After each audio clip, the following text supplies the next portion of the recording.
Ok, bueno, entonces habíamos comenzado en la clase pasada a hablar sobre bases discretas. Habíamos hablado acerca de unas bases ya bastante particulares e importantes que son la función seno, coseno. Simplemente quiero destacar antes de continuar que esta base a la cual estoy haciendo referencia en estos momentos, esta base que consiste en senos y cosenos, permite una expansión de una función definida en este intervalo y esa expansión es lo que nosotros conocemos generalmente con el nombre de series de Fourier. ¿De acuerdo? Sí, muy bien. Otro ejemplo de una base sería parte de las mismas que hemos estado trabajando. Lo único que cambiaría simplemente es que el valor de A, que define el intervalo en el cual está definida la base, en principio era arbitrario, acá lo voy a definir como siendo pi. O sea, voy a considerar un intervalo comprendido entre menos pi y pi, de manera que las bases serían uno sobre raíz de pi, seno de n phi. La otra sería uno sobre raíz de pi, coseno de n phi. Y finalmente tengo un elemento adicional que es uno sobre raíz de 2pi. En este caso, los elementos de la base satisfacen estas condiciones de ortonormalización que tengo acá. ¿Sí? Estas de acá. Entonces, la primera es una condición de ortonormalización entre las funciones seno. La segunda es una función de ortonormalización entre funciones coseno. Y finalmente la tercera es muy similar a la que había escrito la clase pasada, que está en rojo. Esa es la condición de ortogonalización de las funciones seno y coseno. ¿Ok? Bien, junto a estas bases también puedo mencionar estas dos bases aquí. Esta base U sub n de x, expresada como uno sobre raíz de 2a, e a la n pi sobre a x. ¿Sí? Este va a constituir un conjunto ortonormal y completo, pero en el intervalo entre menos a y a, o lo que sería equivalente entre 0 y 2a, donde n en este caso va a estar comprendido entre menos infinito e infinito. Aquí para esta base, este primer término es la condición de ortonormalización y este segundo término será la relación de completez. Recordemos que nosotros habíamos comentado que la relación de completez pues simplemente es una representación de las funciones delta de Dirac en términos de los elementos de la base. Y finalmente, pues simplemente es un caso particular de la base número 5, que es considerar el parámetro A simplemente como siendo igual a pi, de manera que yo puedo introducir esta base que está acá, uno sobre raíz de 2 pi, e a la i n phi. Como les menciono, es un conjunto ortonormal y completo definido en el intervalo menos pi a pi, ¿sí? O de equivalentemente entre 0 y 2pi con n nuevamente entre menos infinito e infinito. Este primer término es la relación de ortonormalización y este segundo es la relación de completez. Bien, esta base que está acá, cualquiera de las dos bases, la número 5, la número 6, cuando yo lo expando una función definida en ese mismo intervalo, es lo que nosotros interpretamos como la expansión en series de Fourier, pero en la forma compleja, ¿sí? O sea, son bases que de una u otra forma ustedes están familiarizados, solamente que aquí lo estoy introduciendo como si fueran una representación muy particular de unas bases que yo las he mencionado en forma general, ¿ok? Bien, entonces aquí queda como pues, segundo problema de este capítulo. Entonces son mostrar las relaciones de ortonormalización y calcular las relaciones de completez de las bases 3, 4 y 5, o sea, de la base 3 significa esta, la que yo mencionaba, de la función seno, coseno, ¿sí? La relación de ortonormalización, la relación de completez. Sí, por favor, en este ejercicio incluyan este resultado que también está acá, ¿no? Este resultado también deben mostrarlo, que esta condición también debe ser cumplida, o sea que estos dos elementos son ortogonales. También para la 4, bueno, aquí creo que la 4 estaría como sobrando. La 4 ya acá, bueno, creo si lo quieren hacer, lo pueden hacer, pero me parece que ya si consiguen probar la de la 3 es suficiente. Acá es lo mismo, mostrar la relación de ortonormalización. Ah, pero acá sí les queda como ejercicio calcular la relación de completez. Y finalmente de la 5, si tienen probar la relación de ortonormalización, que es esta, y esta relación de completez. Ese entonces va a ser el segundo problema de este taller. Bien, hasta ahora hemos hablado de funciones que inicialmente dependen de una sola variable y que en principio estaban definidos en un intervalo finito. Pero ¿qué pasa si yo tengo, por ejemplo, funciones que dependen de dos variables, como es el caso de esta función, f de x y y, donde en este caso yo digo que esta función está definida en x en el intervalo de a hasta b y en y en el intervalo de c hasta d? Cuando eso ocurre, pues yo puedo generalizar los resultados anterior y expandir entonces de esta función también en términos de bases. solamente que en este caso necesitaré una base a lo largo o en el eje X y otra base en el eje Y. ¿Sí? Entonces, como un caso particular, pues si yo tengo esas dos bases, podemos afirmar que si la función f de x está definida en el intervalo de las bases, entonces la expansión que yo tendría que hacer es esta que está acá. Si f de x y va a ser una sumatoria en n, una sumatoria de m, cnm, u su n de x y b su m de y. ¿De acuerdo? Entonces, para este caso, este va a ser el coeficiente de expansión. Si ustedes, ahí les recomendaría, si quieren calcularlo, pues U su n y B su m son dos bases ortonormales, o sea, cada base satisface una relación de ortonormalización, o sea, U su n es una base ortonormal, B su m de y es una base ortonormal, pero las dos bases son ortogonales entre sí, de manera que ustedes pueden probar simplemente estos como la manera de calcular esos coeficientes de expansión. Hasta aquí, muchachos, está claro el concepto de bases discretas. Sí, sí está claro los elementos que he introducido. Ahora vamos a usarlos de una manera mucho más clara, pero quiero saber si los conceptos que he introducido son claros para ustedes. Y los ejemplos, por lo menos, da para entender. ¿Me comprenden, muchachos? Sí, profe, yo tendría una pregunta sobre Me el le escucho. ejercicio. Demostrar las relaciones de ortonormalización sería resolver la integral y llegar a la conclusión. Exactamente, simplemente es eso. O sea, bueno, ¿qué quiere este? Aquí en este caso, por ejemplo, lo que tendría que hacer es esta primera, a calcular la integral. Primero calcula la integral, por ejemplo, cuando n es igual a m. ¿Sí me hago entender? Y si Sí, calcula m es igual a m, del lado derecho tiene que darle pi. Pero si hace el cálculo para n diferente de m, tiene que mostrar que el lado derecho le da cero. Entonces, esto conseguiría mostrar la primera condición de ortonormalización sobre la base que tiene que ver con los senos. ¿Ok? Y lo mismo lo haría con el caso de los cosenos. ¿De acuerdo? sí. En el caso, la tercera caso sí es independiente de qué valor tome n y m. Eso siempre le va a dar cero. ¿Sí me comprende? Sí, solamente es calcular la integral, solamente que en el primer y en el segundo caso tiene que analizar dos. Uno cuando n es igual a m, mostrar que del lado derecho le da pi, y el otro cuando n es diferente de m, y eso termina dándole cero. Entonces, esos dos resultados pues los generaliza con el delta de Kronecker. ¿Me comprende? Sí, profe, listo. Sí, sí, tranquilo. Sí. Si hay dudas, preguntas, por favor me comentan y hasta les puedo dar una referencia para que ustedes la puedan revisar. Ese cálculo ya está hecho en muchos textos. Por eso es que quiero que ustedes en algún momento lo hagan también. ¿Sí? Si necesitan alguna referencia de física matemática, de unos libros donde pueden tomarlos como referencia para mirar esas operaciones, pues yo les puedo dar sin problema. Sí, pero pues como les digo, no son cálculos muy complicados, pero sí es bueno que en alguna vez en su vida los hagan. ¿De acuerdo? Sí, sí, profe. Sí, si hay problemas me preguntan, tranquilos, no se preocupen. ¿Ok? ¿Alguien tiene alguna inquietud más? ¿No hay preguntas hasta ahora con el concepto de bases discretas? ¿Da para entender? Señor, no hay problema. Bueno, ok, bien, listo. Entonces, así como son importantes hacer referencia a bases discretas, también vamos a tener que hablar de bases continuas. ¿Qué quiere decir bases continuas? Bueno, recordemos entonces en qué momento yo había entendido de que las bases con las cuales estábamos trabajando era una base discreta. Entonces habíamos dicho que una base en principio era una función que dependía de la variable x. Esta x iba a ser una variable continua, ¿sí? Pero en ese caso, esta función va a depender de un parámetro. En este caso, el parámetro es este índice que está acá. Este índice que está acá es el índice n. Lo que identifica a esta función como una base discreta, primero, el concepto discreto es por el hecho de que n toma valores discretos. Por ejemplo, entonces habíamos dicho que en este caso n toma valores 1, 2, 3, 4, 5, etcétera.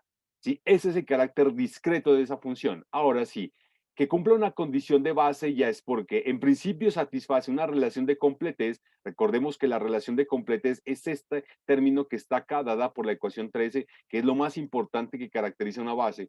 Eso implica que los elementos o esas funciones son linealmente independientes, ¿sí? Esa es una de las cosas importantes. Y lo segundo que habíamos introducido es la condición de ortonormalización, que es dada por la ecuación 10. Entonces, en principio, eso es lo que caracterizaba la base. pero el concepto de discreto es porque terminaba dependiendo de un parámetro que tomaba valores discretos. Muy bien, ¿cuándo hablo de una base continua? Pues en el caso de una base continua, pues simplemente va a seguir siendo una función que también va a depender de la variable x, que sigue siendo continua, solo que en este caso va a depender de un parámetro que voy a hacer el equivalente a n, solo que esta vez en lugar de n ser discreto, el valor de n va a ser continuo. Esa es la diferencia entonces, o esa es la característica de una base continua. Entonces voy a denotar las bases continuas simplemente de esta manera. Así voy a denotarlas, miren. Esta es la manera como voy a denotar una base continua. Depende de la variable x, si es una función de x que es continua, solo que aquí el parámetro que reemplazaría a n lo he identificado con k. Y k toma valores continuos. ¿Estamos entendidos? Aquí x puede tomar valores comprendidos en el intervalo entre menos infinito e infinito. Antes habíamos asumido que el valor de x estaba comprendido en un rango finito. No, acá ya estoy partiendo de que necesariamente x toma valores definidos en un rango mucho más amplio. Si ya no es finito, sino infinito, por ejemplo, aquí entre menos infinito e infinito, o entre menos infinito cero, o entre cero e infinito. Esa es la característica entonces que me permite identificar cuándo yo puedo utilizar ese tipo de bases. O sea, yo necesitaría funciones que en principio estén definidos en estos intervalos, y cuando sean funciones definidas en estos intervalos, me hace pensar que necesariamente voy a tener que trabajar con este tipo de bases. ¿Ok? Bien, así como ya tengo la característica de esas bases, ahora sí veamos cómo yo identifico la base. Primero, voy a tener que introducir una condición de ortonormalización, ¿sí? Entonces, miremos cómo era la condición de ortonormalización con una base discreta. Regresémonos un poco. Entonces, en el caso de una base discreta, miren cómo se definía. Era una integral de la base U sub n complejo conjugado de x por U sub m de x, solo que del lado derecho tenía un delta de Kronecker. Ese delta de Kronecker entonces caracteriza nuevamente los valores discretos de n y m. Ahora, como yo estoy cambiando el índice n y el índice m por parámetros continuos, entonces esa condición de ortonormalización se generaliza de la siguiente forma. Entonces va a ser integral de U sub m k' de x, k', x, U sub k de x, solo que del lado derecho, en lugar de tener un delta de Kronecker que caracterizaba una base discreta, del lado derecho voy a tener un delta de Dirac. ¿Ok? Esa entonces es la principal característica, sí, que identifica una de las bases continuas. Sí, que yo cambio el delta de Kronecker asociado al parámetro continuo por un delta de Dirac que identifica el parámetro, perdón, cambio el delta de Kronecker que caracterizaba un parámetro discreto por un delta de Dirac que caracteriza o identifica el parámetro continuo. ¿Ok? Muy bien, ahora, si yo tengo la función, ¿sí? Una función definida en el rango de menos infinito a infinito, menos infinito a cero, como lo había mencionado anteriormente, en ese caso la función yo la expando en términos de esa base de esta manera. Sí, f de x va a ser igual a c de k, integral de c de k, u de k de x de k. Sí, esto entonces es la generalización de la sumatoria que nosotros teníamos cuando trabajábamos con unas bases discretas. Y los c de k ahora son los coeficientes de expansión asociados a esas funciones. Hasta aquí, muchachos, ¿me entienden? Entonces, el concepto de base continua. Sí estaríamos claros, muchachos, cómo cambio algunos elementos que identificaba una base discreta con lo que ahora sería una base continua. ¿Sí me entienden, muchachos? Damaris, Eduard, Fernanda, Julio, Larry, Víctor, ¿sí me comprenden, muchachos, hasta acá?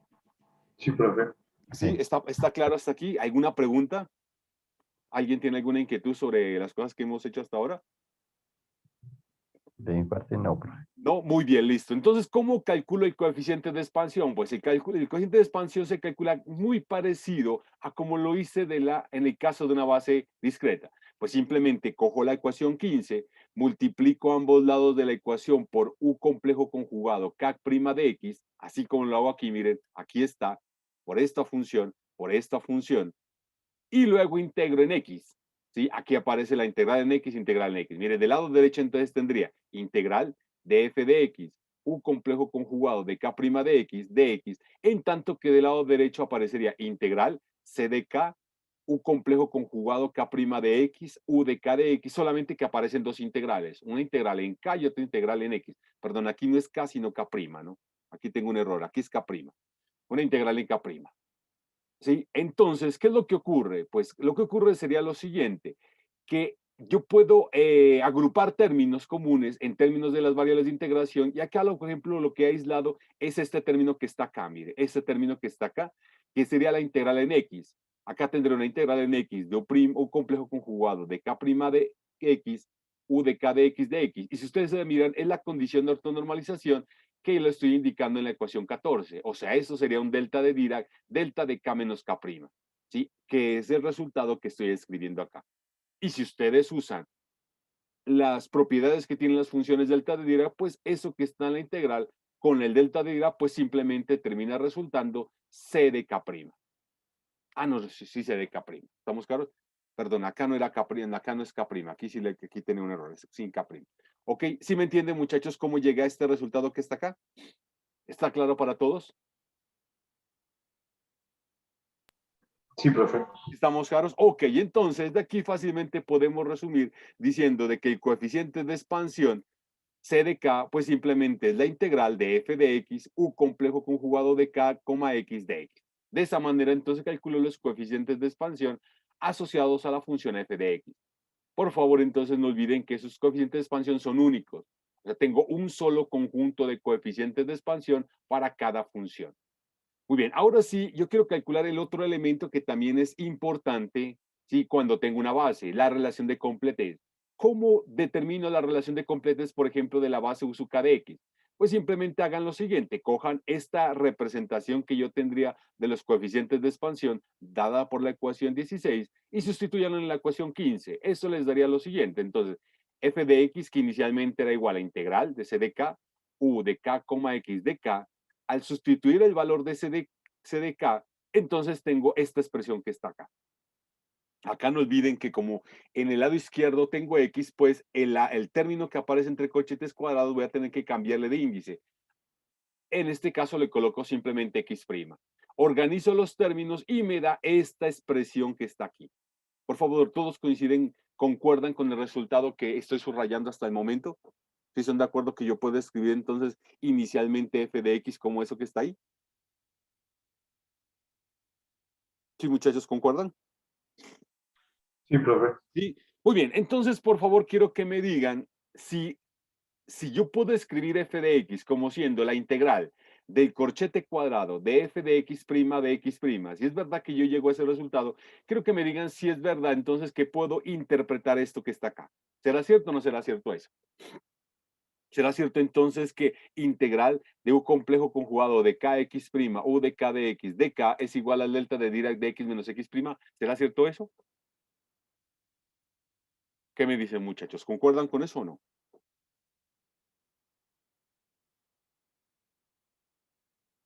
¿Sí se dan cuenta de dónde sale ese resultado, muchachos? Esa sería la relación de completez de la base, ¿no?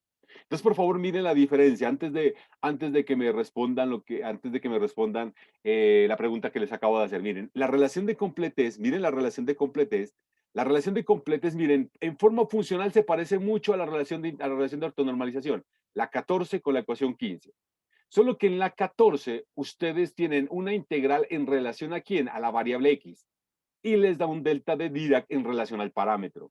En tanto que la relación de completez les da tienen una integral en relación al parámetro y les da un delta de Dirac, pero en términos a la variable. ¿Sí se dan cuenta la diferencia? Les voy a reducir un poco esto para que tengan una visión de esas dos expresiones.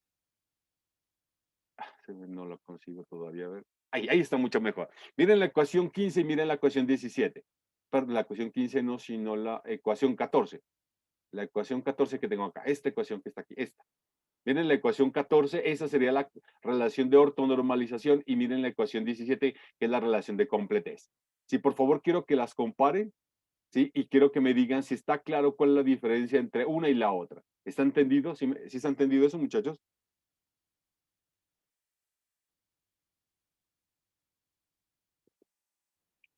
Muchachos, ¿lo observan? La diferencia que existe entre las dos relaciones.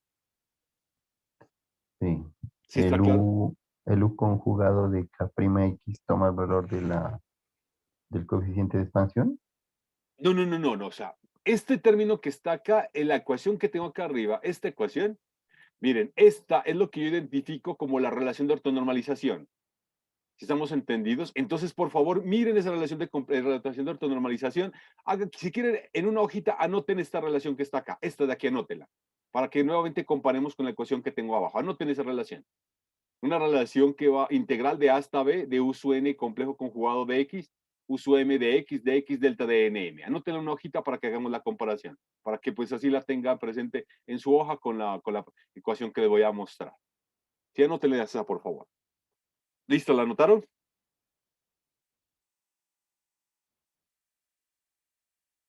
¿La anotaron, muchachos? Sí, profe. Muy bien, entonces ahora sí, des en cuenta que en esa relación de ortonormalización, del lado derecho, ustedes tenían un parámetro en esa ecuación. El parámetro lo identificaban con n.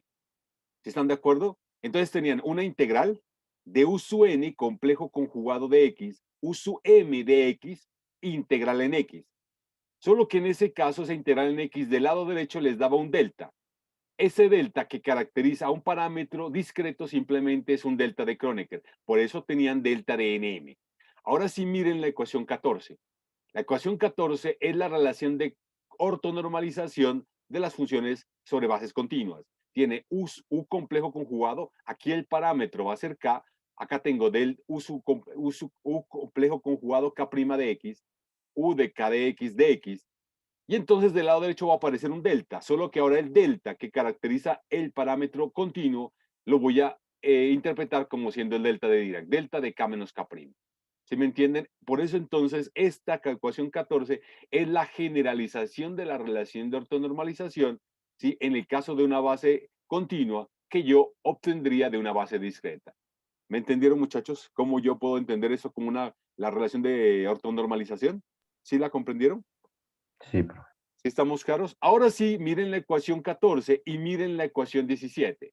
Miren, yo utilicé la ecuación 14 para poder determinar el coeficiente de expansión, este elemento que está acá, que es el coeficiente de expansión de la función f de x. Entonces, utilizando esa relación de ortonormalización, mostré que esos coeficientes de expansión se calculan de esta manera. Ok, entonces, ¿qué fue lo que hice? Tomé esa expresión que representa el coeficiente de expansión y lo sustituí en la ecuación 15. Después de sustituir en la ecuación 15, entonces llegué a este resultado que está acá. F de X igual a esta cantidad que está acá. ¿Sí me entendieron, muchachos, qué fue lo que hice? Baja, es que tiene que bajar un poquito la diapositiva. Ahí. Ahí se mira, muchachos. Eso, ahí ya se Ya empieza a ver. simplemente lo que hice es tomar ese valor de C sub K, ¿sí? Que es la relación 16 que me dice cómo se calcula el coeficiente de expansión y lo sustituí en la ecuación 15. Después de hacer una serie de manipulaciones, llegué al siguiente resultado, que f de x simplemente es esto que está en este recuadro que está acá. ¿Sí? En ese recuadro que está ahí. ¿Hasta ahí sí me entienden, muchachos? Muchachos. Sí, señor, de acuerdo. ¿Cómo? De acuerdo. Qué pena, no le escuché, ¿me decía algo? No, señor, de acuerdo. Ok, muy bien, listo. Entonces voy a aumentar esto un poco porque me parece que está un poco demasiado pequeño. ¿Vale? Entonces, miren esto. Entonces, ahora sí les hago una pregunta. ¿Será que de esta igualdad que tengo aquí, de esta igualdad que me conecta a esta expresión, f de x, con este resultado que está aquí, ¿será que yo puedo llegar a esta afirmación que está acá?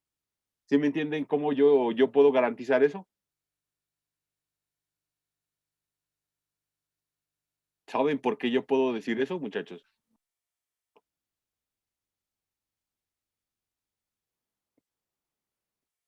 ¿Sí lo saben o no? No, tranquilos, muchachos. Si no lo saben, pues simplemente yo les explico. Sí, profe, tengo una pequeña duda en la ecuación 16. ¿Tiene una duda en qué, perdón? La ecuación 16, ¿Cuál es la duda que un tiene? poquito más arriba. Un poquito más arriba. Ya. O sea, cuando uno evalúa la integral, mejor dicho, le da la delta de Dirac, Ajá. allí X le da el valor, o sea, la función evaluada en el punto K', ¿sí o no? Sí, exactamente. Ajá. Entonces llega y al hacerlo, bueno, al hacer la integral f de x, u de x, de k, x, ahí, o sea, la ecuación está ahí. Allí le ha quitado la k' para que nos dé la función evaluada en x, ¿sí o no? Quité la K', Sí. perdón, ¿cuál K'? ¿En cuál? ¿En Sí, qué sí, parte? porque en la CDK, mejor dicho, es igual a Ah, la no, integral de f de x, esa de allí. sí, sí, sí, Sino sí. Aquí que lo único que hice arriba fue la cambiar, teníamos. ajá. Aquí Ujú, lo único que hice cambiar es en lugar de haber colocado K' acá abajo, en sí, la ecuación 16 simplemente colocar K, nada más. sí, Porque para pues que sea arriba la tendría función ese su evaluada K. en x. Ujú, Sí, sí, es porque eso acá, mismo. ujú, sí, esa no era mi duda, pues porque que la cambiaba, entonces era, si la evaluara en K', ¿qué le daba? O sea, si le daba f de x, u de x, K' en x de x. Sí, sí, el único que hice es que pues abajo simplemente lo volví a cambiar, K' por K, nada más. Es verdad, solamente hice ese pequeño cambio. ¿Sí? Aquí hubiera podido colocarle K', no habría problema. Aquí lo hubiera podido colocar prima aquí y Y prima acá. prima ¿Sí me allí. entiende? Y llegaba a lo Sí. mismo que tenía antes, pero pues como acá en la expansión 15 yo estoy diciendo que estaría calculando en lugar de K' K, pues simplemente cambié K' por K, pues, pero se lo cambia toda la igualdad. ¿Me entiende? O sea, no hay No, no, no, no, nada, o sea, aquí no. Cuando llego a la ecuación 16, no. Lo que no podría hacer es durante la operación que me permite pasar de esta expresión a esta expresión. Ahí sí no lo puedo hacer. sí, porque allí son diferentes, diferencia la K y la K'. Sí, sí, o sea, Sí, eso sí me daría un problema. Me daría un problema en el delta de Dirac. ¿Entendido? sí. Ah, ya. Sí, Ok. listo, gracias, profe. Listo. No, no, mi pregunta era lo siguiente. Si ustedes entienden, bueno, aquí ya casi su compañero que me preguntaba ahorita, el que me hacía el comentario, casi les dio la respuesta. Quiero, si ustedes me entienden, cómo yo puedo, al garantizar esta identidad de f de x con este término que está entre corchetes cuadrados, ustedes saben por qué yo puedo garantizar que la relación de completez está dada por la ecuación 17. ¿Saben por qué? Casi su ¿Por qué allí compañero les dio la evalúa? respuesta. ¿Perdón? Pues sí, ¿por qué allí evalúa la función en la variable? O sea, quedaría en x, sí, f, o sea, mejor dicho, quedaría la integral de delta de Kronecker x menos x prima, delta de Dirac, perdón, x Delta de menos Dirac, x ajá. prima de f de x prima de x prima, entonces quedaría la función evaluada en Ujú. x, f de x. Exactamente, porque no olviden que utilizando la misma propiedad, las mismas propiedades deltas de Dirac, ustedes saben, coloquémoslo acá, ustedes saben que f de x sería igual simplemente a la integral de f de x prima delta de x menos x prima de x prima. ¿Todos concuerdan con eso, muchachos? Es la propiedad que tienen los deltas de Dirac, ¿no? F de x es igual a la integral de f de x prima, delta de x prima de x prima. Si ustedes comparan este resultado que está acá con este resultado que está en el corchete cuadrado, en el recuadro rojo, pues fácilmente se dan cuenta que lo que está entre corchetes cuadrados necesariamente tiene que ser delta de Dirac, delta de x prima. O sea, en otras palabras, ustedes afirman que la ecuación 17, pues simplemente la relación de completez asociada a la base continua. ¿Todos concuerdan con eso? ¿Alguien tiene alguna pregunta? ¿Sí me entendieron de dónde saqué eso, muchachos? Sí, profe. ¿Sí? ¿Está claro? Ok, muy bien, listo. Entonces, pues nuevamente, no olviden que esta ecuación 17 también la puedo interpretar como siendo la representación de los deltas de Dirac en términos de esa base continua. Entonces, por favor, tengan en cuenta lo siguiente. Aquí el parámetro X es un parámetro continuo, ¿sí? Ese parámetro continuo entonces va a variar entre menos infinito e infinito o entre 0 e infinito o entre menos infinito y 0.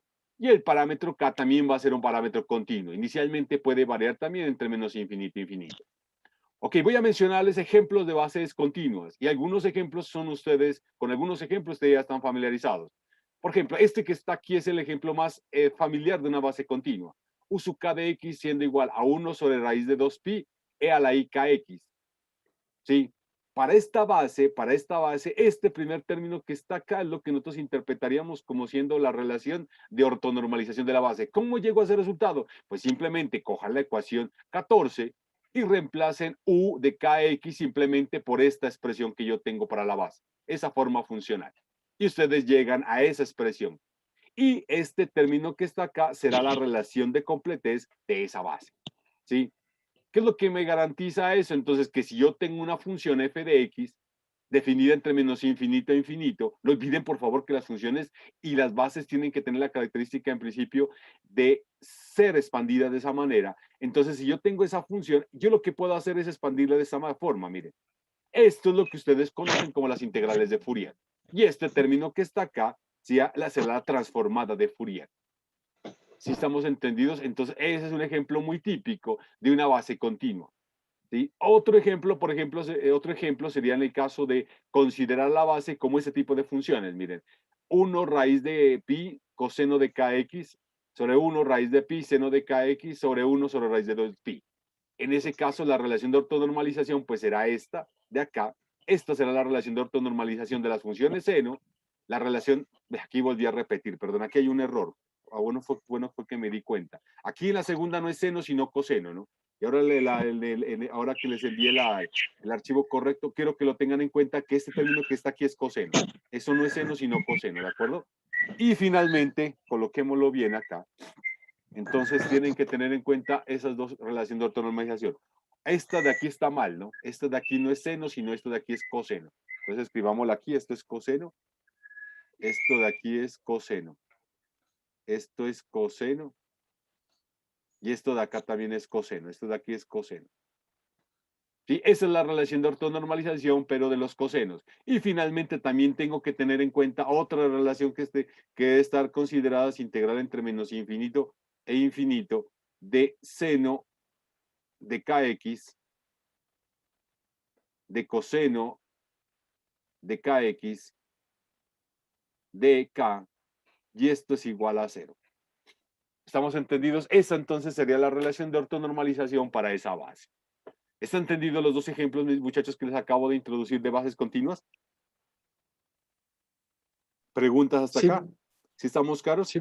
Bueno, listo. Entonces, Sí. ahora sí, vamos a ver cómo utilizo esas bases discretas o la base continua, dependiendo del problema con el cual esté trabajando, ¿sí me entienden? Para poder resolver o calcular funciones de Green. ¿Entendido, muchachos, aquí? ¿Alguien tiene alguna pregunta con los elementos que he introducido? Por favor, si hay dudas, si es importante que por favor en estos momentos me las mencionen.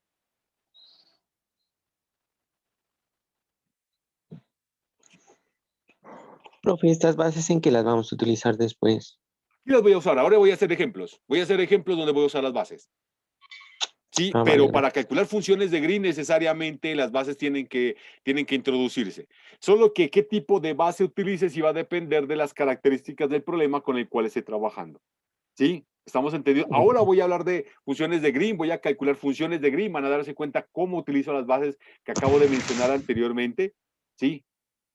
¿Y cuándo utilizo qué tipo de bases? Si por el problema me determina las características entonces de la base que necesito para resolver y calcular la función de Green. ¿Sí? Entonces, para calcular ecuaciones de Poisson, necesariamente necesito calcular la función de Green, solo que yo lo que hago es expandir la función de Green en términos de las bases. Sí, eso es lo que voy a hacer. ¿Estamos claros? Y ahora, y cuando resuelva la ecuación de Poisson, también necesito funciones de Green y también necesito bases. Solo que aquí me voy a limitar exclusivamente a bases, casi la mayoría a bases definidas en coordenadas cartesianas. Pero pues cuando ya trabaje la ecuación de Poisson, donde voy a generalizar las simetrías, que son coordenadas cilíndricas, esféricas o cartesianas, entonces ahí ya voy a encontrar otras representaciones de funciones de Green en esos sistemas de coordenadas. No, pero la función de Green sí las voy a utilizar con mucha frecuencia y pues para las funciones de Green necesito las bases. Sí, es la manera más sencilla, digamos, de resolver un problema donde se involucre funciones de Green. ¿Sí me entiende? Vale, Así que gracias. no se preocupe que lo voy a usar de aquí a poco. Bueno, muchachos, ¿alguien tiene alguna pregunta? ¿Necesita alguna aclaración? ¿Algún concepto que he introducido hasta ahora de pronto no ha quedado claro? ¿O continúo con los problemas y ahí durante el desarrollo del problema tal vez aparezcan dudas y ya podemos resolverlos? Muy bien, entonces vamos a hacer el primer problema. El primer problema que quiero resolver es el problema unidimensional. Entonces voy a comenzar con lo más sencillo. A ver, ¿Sí me entienden? ¿Lo preguntas? sí, era una pregunta si esas Cuénteme. bases, ¿de dónde las sacamos? ¿Cómo se calculan esas Bueno, bases? las bases generalmente son soluciones de operadores diferenciales. Si estamos entendidos, generalmente esos operadores diferenciales tienen las características de ser operadores hermíticos. ¿Sí? Sí, entonces las bases generalmente se dicen que son autofunciones, o mejor dicho, voy a colocárselo aquí, bueno, es buena la pregunta. Entonces, generalmente si yo tengo, por ejemplo, voy a denotar de esta manera un operador. Esto que está acá, imagine que denota un operador.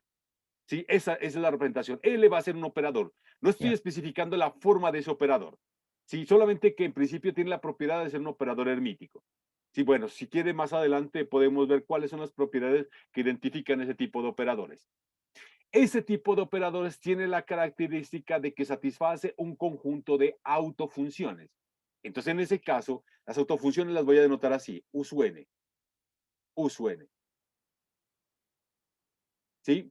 Entonces, la característica de ese tipo de autofunciones es que cuando el operador actúa sobre las autofunciones, satisface la siguiente ecuación. U sub n va a ser igual a sub n, U sub n de x. ¿Me comprendes ahí? Eso significa entonces que los elementos U sub n de x, si me hago entender, son autofunciones del operador L, porque satisfacen estas ecuaciones que se conocen con el nombre de ecuaciones de autovalores. Este elemento que está acá, lo que identificamos como siendo el autovalor asociado al operador L correspondiente a la autofunción U sub n. Entonces, la característica de ese tipo de operadores es que yo puedo tomar las autofunciones de ese operador y esas autofunciones van a tener la característica de constituir una base, U sub n de x. Ahí van a constituir una base. ¿Sí? Y ya con esa base, entonces yo puedo hacer, es en el rango en el cual están definidas esas bases, yo puedo expandir funciones que están definidas en el mismo rango de la base. De la misma forma como lo estaba haciendo anteriormente. ¿Estamos entendidos? De esa forma, entonces, yo construyo las bases. Ya, profe. Por ejemplo, yo puedo tener funciones, autofunciones del operador, de este tipo de operador, del operador de este operador. Yo puedo tener unas autofunciones asociadas a ese operador. Si usted recuerda mecánica cuántica, también en la mecánica cuántica también tengo un tipo de operador. ¿Se acuerda del operador L cuadrado, el operador de momento angular al cuadrado? Que nosotros se lo denotamos mucho en mecánica cuántica. Sí. Ese operador, por ejemplo, tiene un conjunto de autofunciones. Las autofunciones de ese operador tienen un nombre muy particular, se llaman armónicos esféricos. ¿Se me va a entender? Entonces, las bases, por lo general, resultan de ser autofunciones de un cierto tipo de operadores.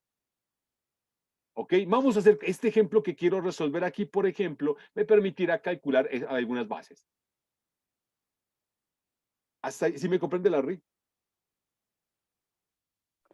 Sí, profe. ¿Sí estamos claros? Ok, muy bien, listo.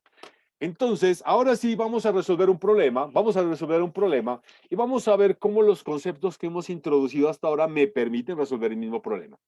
Ok, por favor, miren, voy a resolver este problema. Voy a comenzar con lo más sencillo y luego lo voy a complicar un poco cada vez más. Entonces, comencemos inicialmente con un problema unidimensional. Entonces, imaginen que yo quiero resolver esta ecuación que está aquí, esta ecuación que está acá, esta. Si ustedes miran esa ecuación se parecería como un caso particular simplemente ¿de quién? De la ecuación de Laplace, pero en el caso, perdón, de la ecuación de Poisson, pero en el caso de una sola dimensión. Si ustedes consiguen visualizar eso que estoy mencionando, muchachos, porque por favor, si ustedes miran la ecuación de Poisson, voy a escribirla otra vez por acá, la ecuación de Poisson inicialmente se escribe así, ¿no? Así se escribirá la ecuación de Poisson. Entonces, la ecuación de Poisson, así como la hemos planteado, que está asociada al campo electrostático, se plantea así. Laplaciano de phi de x siendo igual a menos 1 sobre epsilon sub 0 rho de x. ¿Sí recuerdan, muchachos, que esa es la ecuación de Poisson? Sí. Muy bien, listo. Entonces imaginen que a este término que está acá lo voy a denotar simplemente como siendo g de x. De manera que esta ecuación que está acá, pues simplemente la escribiré así. Laplaciano de phi de x igual en el caso a g de x. ¿Estamos entendidos hasta acá, muchachos? ¿Sí lo consiguen ver? Así podría escribir la ecuación de Poisson si yo defino menos 1 sobre epsilon sub 0 multiplicado por la distribución de carga como siendo g de x. ¿Está entendido, muchachos, ahí? Sí, sí, Muy bien. profe. En el caso en tres dimensiones, ustedes tienen derivadas, ¿sí? En relación a las variables de la cual depende phi de x. Bueno, y en ese caso también depende de cómo esté representando el vector de posición.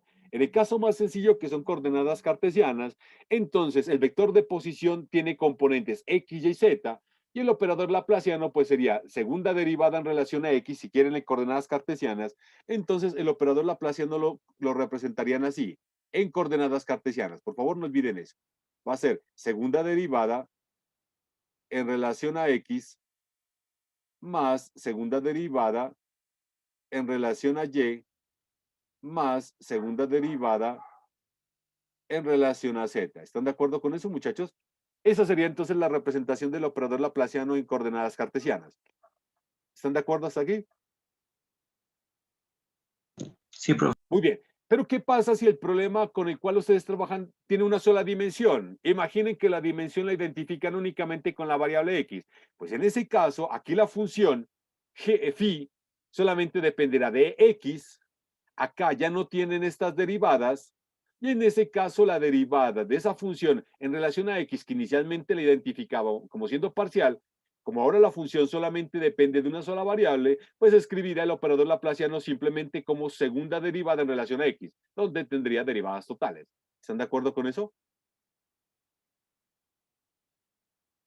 ¿Sí me entienden, muchachos? Sí, profe. Muy bien, Sí, y en profe. ese caso, eso es lo que tengo escrito en el recuadro. Solamente que acá ya acá en lugar de colocar phi, le he colocado f. Entonces, en principio, esto que está acá, pues sería como la ecuación de Poisson en una sola dimensión. ¿Sí me entienden, muchachos? Y entonces lo que pretendo es resolver la ecuación de Poisson en una sola dimensión. ¿Sí? ¿Sí está claro, muchachos, hasta acá? Sí. ¿Sí estamos entendidos hasta aquí? ¿Me entienden? Sí, profe. Muy bien. Ahora sí, ¿cómo se calcula la función de Green? ¿Cómo se determina la función de Green asociada a la ecuación de Poisson? Pues en forma general recuerden que la función de Green se determina de esta manera. Entonces la voy a escribir acá abajo. Espero que dé para medio entender lo que estoy escribiendo. La función de Green se escribe así: Laplaciano de G de X, X' es igual a menos, por favor, menos delta de X menos X'. ¿Están de acuerdo, muchachos? Así escribía la función de Green, ¿cierto? Si recuerdan eso, si quieren, muchachos, vamos, regresémonos al inicio para que ustedes lo tengan presente. Entonces, vamos del inicio, a ver. Falta un epsilon sub cero. Me estoy comiendo un epsilon sub cero. Entonces, acá voy a... Miren, entonces, miren la ecuación de Poisson. Por favor, miren la ecuación de Poisson. Miren la ecuación de Poisson. Pónganle mucho cuidado. Ecuación de Poisson. Laplaciano del potencial es igual a menos 1 sobre epsilon sub cero, la distribución de carga. La función de Green asociada a la ecuación de Poisson, no olviden que la función de Green la interpreto como siendo el potencial asociado a una distribución de carga de magnitud 1. Entonces miren la ecuación de Poisson y miren la ecuación asociada a la función de Green. Entonces, en lugar de tener el potencial, yo tengo un potencial que lo he llamado función de Green. Y en lugar de tener la distribución de carga ρ de X, tengo una distribución de carga asociada a una carga puntual donde el valor de la carga vale 1. Entonces, si miren cómo paso de la ecuación de Poisson a la ecuación asociada a la función de Green. ¿Sí lo consiguen mirar, muchachos? Entonces, Laplaciano, el operador Laplaciano actuando sobre el potencial, el operador Laplaciano actuando sobre la función, menos 1 sobre epsilon sub 0, distribución de carga, menos 1 sobre epsilon sub 0, distribución de carga. ¿Está entendido hasta acá, muchachos? ¿Sí se dieron cuenta? Muchachos, ¿lo observan? Sí, profe. Muy bien, entonces ahora sí miren esto. Miren esto entonces, ¿cómo sería el caso de la función de Green para asociar a la ecuación en una sola dimensión? Y entonces volvamos acá. Miren, acá tengo segunda derivada de f, entonces aquí me estaba olvidando, aquí me estoy comiendo es 1 sobre epsilon sub 0. Acá tengo menos 1 sobre epsilon sub 0 acá. Entonces aquí es 1 sobre epsilon sub 0. ¿Sí? Entonces, miren, acá tengo, miren, quiero trabajar exactamente con esta que está acá, con este pedacito que está aquí. Si yo quiero calcular o determinar la ecuación diferencial asociada a la función de Green, a esta función de Green, que está en el recuadro rojo, esa ecuación diferencial, pues yo la debería escribir así. Entonces vamos a ver si ustedes concuerdan. Entonces la debería escribir como Laplaciano de la función de Green. Perdón, menos no es sino es X, menos. Me estoy adelantando un resultado que luego vamos a observar. Entonces, igual entonces a delta de X menos X'. ¿Sí se dieron cuenta, muchachos, cómo tengo eso? ¿sí? Comparando esto, miren, comparen esto con esto. Y miren, y recuerden cómo hacíamos para pasar de esta función de Green que tengo acá, de esta ecuación de Poisson, a esta ecuación asociada a la función de Green. ¿Sí se dieron cuenta, muchachos? ¿Qué es lo que cambiaría? Entonces tengo el mismo operador laplaciano, miren, acá en el caso de una dimensión tendría segunda derivada de f en relación a x cuadrado, va a ser igual a g de x. Si yo quiero encontrar la función de Green, entonces yo sé que la ecuación diferencial sería de la forma segunda derivada de la función de Green en relación a x, y del lado derecho, en lugar de colocar g de x, yo lo que hago simplemente es escribir delta de x, x'. ¿Sí me entienden, muchachos, ahora cómo escribiré la primera ecuación con la función de Green correspondiente? ¿Sí me entienden eso? Esa parte, por favor, quiero saber si está entendido.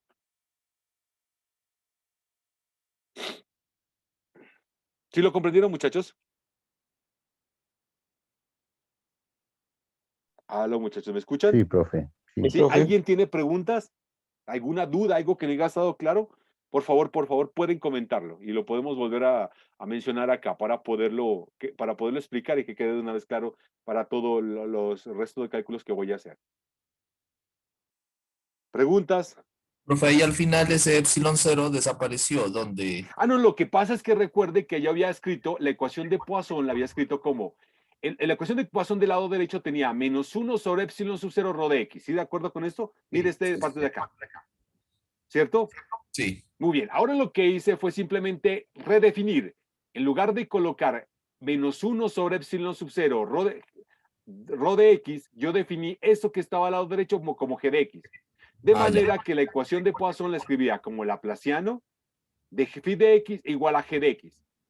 ¿Estamos entendidos? Entonces, esta definición hizo que yo absorbiera el menos y el 1 sobre epsilon sub 0 en la nueva función que yo estoy denotando como g de x. Por eso es que ahora ya no aparece acá abajo.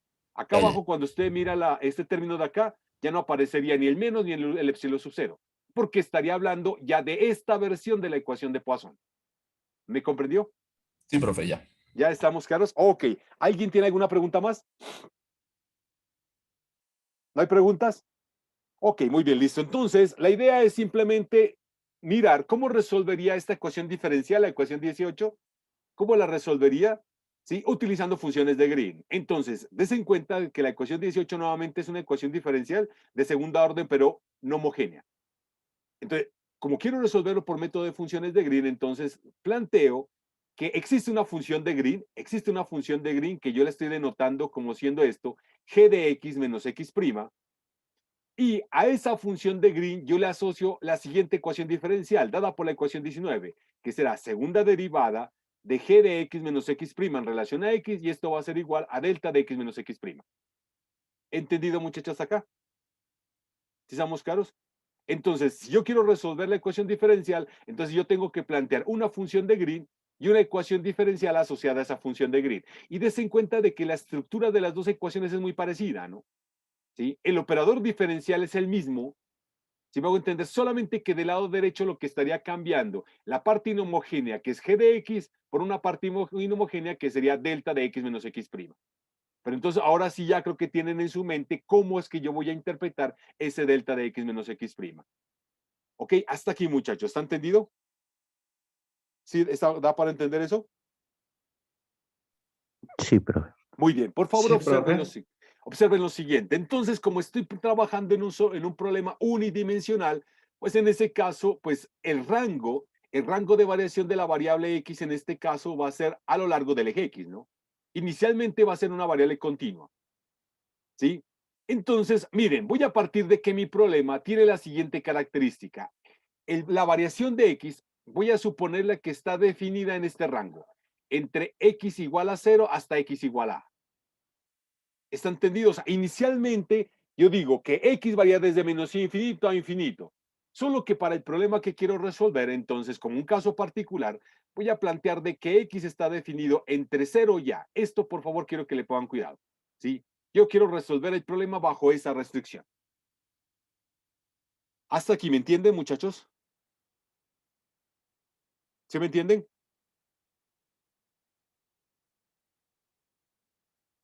Aló, muchachos, ¿me escuchan? Sí, profe. Sí. Muy bien, observen. como yo estoy afirmando de que X está comprendido entre 0 y A, yo tengo dos fronteras. Una frontera en X igual a 0, que es lo que estoy planteando aquí. Miren, aquí está la frontera X igual a 0. Y tengo la otra frontera en X igual a A. ¿Sí me hago entender? Ahí está la frontera. ¿Sí? En el caso unidimensional. ¿Sí estamos entendidos? Entonces, X va a variar entre X igual a 0 y X igual a A. ¿Ok? Entonces, recuerden que como estoy trabajando con condiciones de frontera, recuerden que las condiciones de frontera, en el caso de la función de Green, son o condiciones de frontera de Dirichlet o condiciones de frontera de Neumann. ¿Sí? Entonces, para los problemas que voy a resolver, me queda más fácil trabajar con condiciones de frontera de Dirichlet. ¿Por qué es más fácil trabajar con condiciones de frontera de Dirichlet? ¿Por qué? Porque yo sé que bajo ese tipo de condiciones, la función de Green se anula la frontera. Eso no ocurre, recuerden que eso lo probamos la clase pasada, eso no ocurre con el caso de condiciones de frontera de Neumann. Recuerden que las condiciones de frontera de Neumann se fundamentan en la derivada normal, ¿sí?, de la función de Green. ¿Sí? Y esa derivada normal no se toma igual a 0, ¿sí?, sino que se toma igual a una constante. Pero entonces me queda mucho más fácil para mí trabajar con condiciones de Dirichlet porque eso me garantiza que en la frontera la función de Green vale 0. Entonces, ¿cómo especifico las condiciones de frontera de Dirichlet? Las condiciones de frontera de Dirichlet, entonces, para la función de Green van a ser las siguientes: que la función de Green sea igual a 0 en X igual a 0 y en X igual a. Así se define la función, las condiciones de frontera. ¿Sí me entendieron, muchachos? ¿Está claro esa parte? Esa primera parte del problema, ¿se ha entendido? Sí, profe. Sí, muy bien. Entonces, recuerden que la función de Green depende de X y X'. Entonces, ¿cómo interpreto esta condición de frontera? Pues simplemente lo que estaría diciendo es esto. Pues aquí le voy a escribir, aunque no lo coloque, pero para que quede más claro. Entonces, lo que estaría diciendo como condición de frontera es esto, que G en 0, X' va a ser igual a G de A, X', y esto tiene que ser igual a 0. Estas son las condiciones de frontera de Dirichlet. Y eso es lo que estoy diciendo acá arriba. ¿Entendido, muchachos, hasta acá? Sí, muy bien. Listo. Por favor, no olviden que la función de Green depende de X y X'. Entonces, en el intervalo en el cual está definido X, que va desde X igual a 0 hasta X igual a X igual a, entonces voy a escoger un punto que le he denotado aquí. A ese punto particular es lo que voy a identificar como siendo un X'. ¿Sí me hago entender? Aquí lo coloqué de forma arbitraria, pero lo voy a colocar exactamente ahí. ¿Sí? Ese X' estará necesariamente comprendido entre el rango de variación de X, que es entre 0 y A. ¿Hasta ahí me entendieron, muchachos? Por favor, quiero que quede claro esas primeras partes para poder resolver el problema.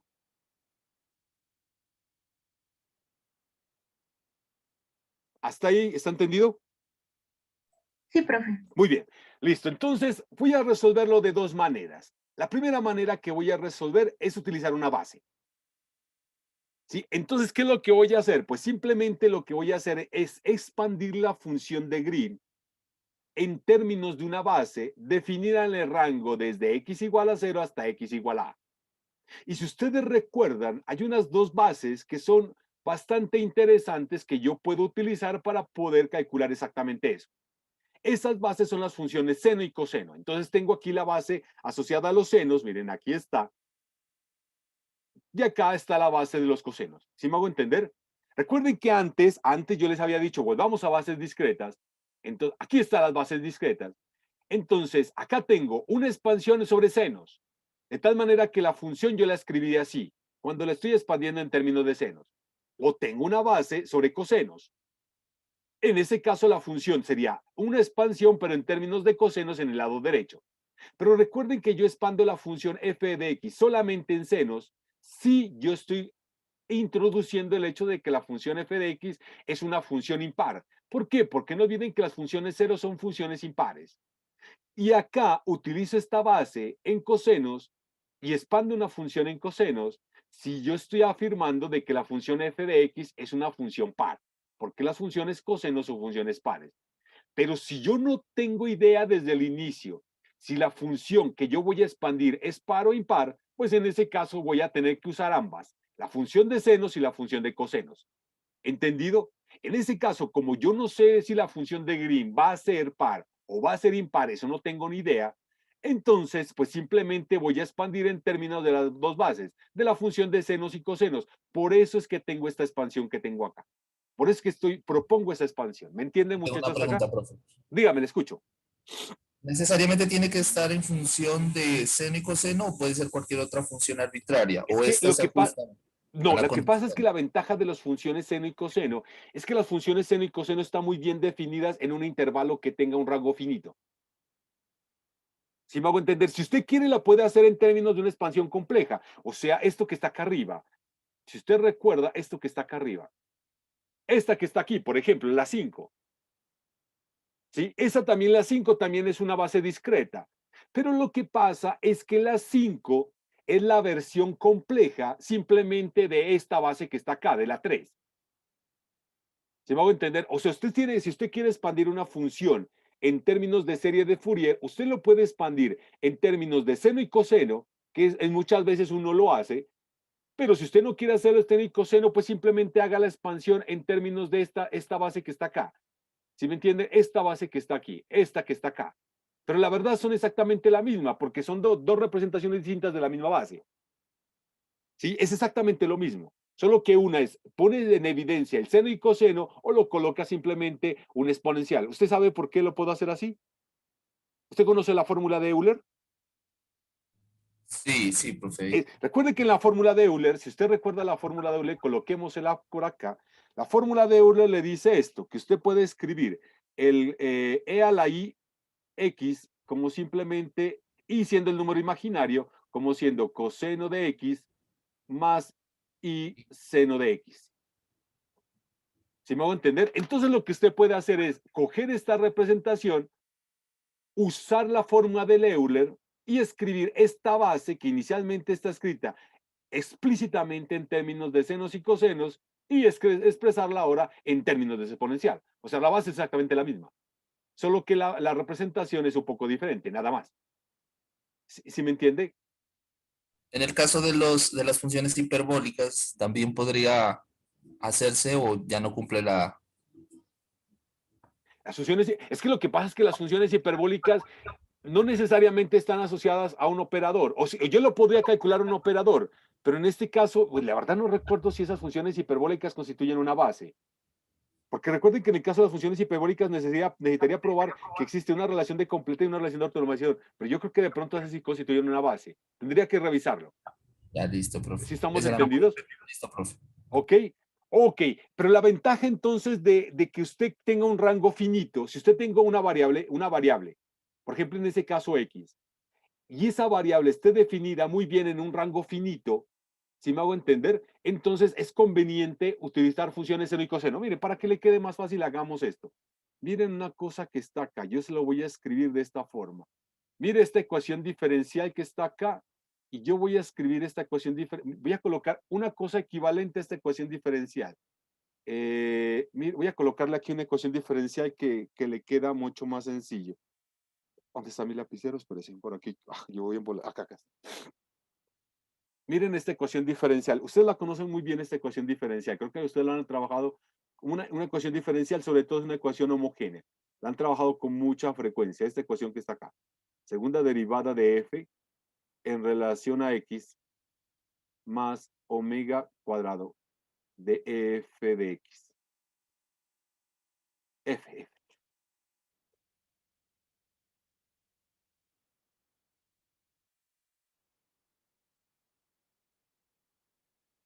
F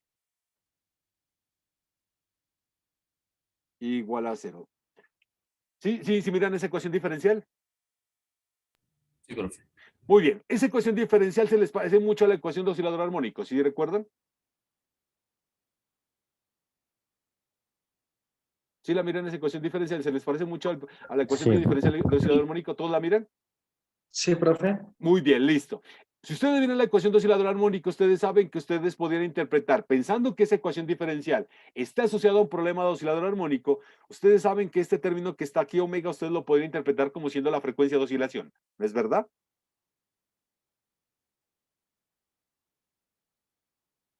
Sí, profe. Sí, muy bien. Quiero que miren una cosa. ¿Cuáles son las soluciones de esa ecuación? Senos, cosenos. Muy bien, listo. Entonces usted me dice que la solución de la ecuación yo la podría escribir así. Esto como está así, la podría escribir como siendo A por seno de omega X más B coseno de omega X. ¿Están de acuerdo con eso, muchachos? Sí, profe. Muy bien. Pero, por favor, quiero que recuerden que el seno yo lo puedo escribir de esta forma, ¿no? Este seno yo lo podría escribir como E a la I omega X menos, si no estoy mal, esto es menos. Esto que está acá es menos E a la I omega X sobre 2i. Y el coseno, entonces, el coseno lo escribirá como E a la I omega X más E a la menos I omega X. Y esto de acá dividido entre 2, ¿no es verdad? Sí. Muy bien, ¿eso qué implica? Pues implica que ustedes también podrían plantear que la solución f de x, yo la puedo escribir así, como una nueva constante prima e a la i omega x más b prima e a la menos i omega de x. ¿Sí estamos de acuerdo o no estamos de acuerdo? Sí, profe. ¿Sí? O sea, la solución de esa ecuación diferencial, miren, la solución de esta ecuación diferencial, ¿sí? Esa solución, entonces, yo sé que puede ser escrita en términos de senos o cosenos, o yo la puedo escribir en términos de e a la omega x o e a la menos i omega x. Y des en cuenta que los senos son una base, cosenos son una base, o los e a la i omega x y a la menos i omega x son otra base.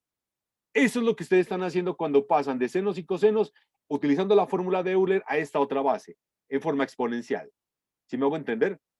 O sea, directamente yo podría utilizar, para poder resolver esta ecuación diferencial, o puedo utilizar senos y cosenos, o puedo utilizar los exponenciales. Los dos pueden ser los mismos, me pueden dar la misma cosa si ustedes quieren.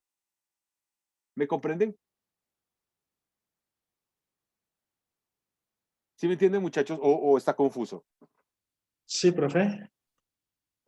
¿Sí? Acá lo que hice, pues simplemente escoger la función de Green y expandirla en términos de los senos y cosenos. Pero si alguien quiere, no, pues yo voy a expandirlo en términos de los exponenciales. Y el resultado que voy a llegar va a ser exactamente lo mismo. Por eso no se preocupe. ¿Me entienden, muchachos? ¿Hay alguna pregunta? ¿Si está claro lo que estoy afirmando?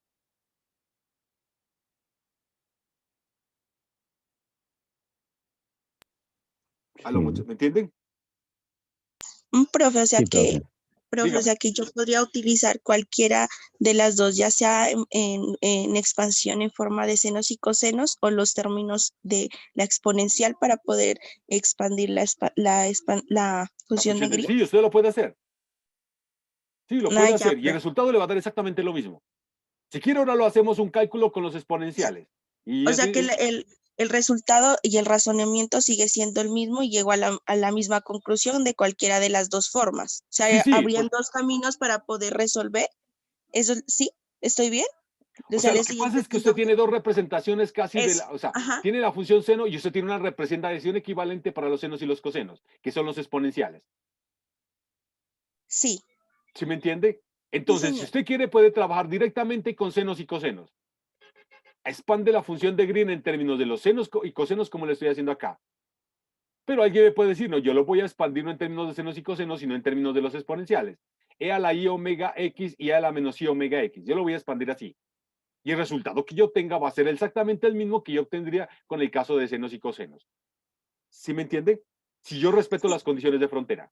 Sí, claro, profe. O sea, por eso le digo, o sea, tendría dos caminos diferentes, Sí, que claro. serían una de los cosenos y las exponenciales, y siempre voy a llegar, en este caso, Exactamente. al mismo resultado. Sí, exactamente el mismo resultado. Ah, ya, profe. ¿Sí me entiende? Gracias. Ya. Sí. Ahora cuando resolvemos ecuación de Laplace, van a darse cuenta que ese tipo de cosas me van a aparecer. Porque inicialmente yo puedo plantear directamente la solución de una manera y llegar a una solución un poco diferente, pero de la misma solución. Eso no implica que yo hubiera podido proponer la solución de la manera a la cual llegué. ¿Sí me hago entender? Pues usted va a llegar al mismo resultado, exactamente al mismo resultado. Por eso no se preocupe. ¿Cuál le queda más fácil? Pues ahí sí va a tener que usted plantear, comenzar con alguna y mirar el análisis, mirar las condiciones de frontera y mirar cómo esas condiciones de frontera la llevan a la solución más adecuada para poder resolver el problema. ¿Sí me entiende? Pero no se preocupe que solo en ecuación tal vez en ecuación de Laplace va a mirar de una manera mucho más clara ese tipo de cosas. ¿Ok? Profe, Dígame, le escucho. ¿qué otras bases conoce usted? No, es que hay muchísimas bases. Uf, hay funciones de Bessel, polinomios de Legendre, polinomios de Laguerre, hay armónicos esféricos. No, mejor dicho, ahora que miremos ecuación de Laplace, va a dar cuenta la cantidad de bases que hay.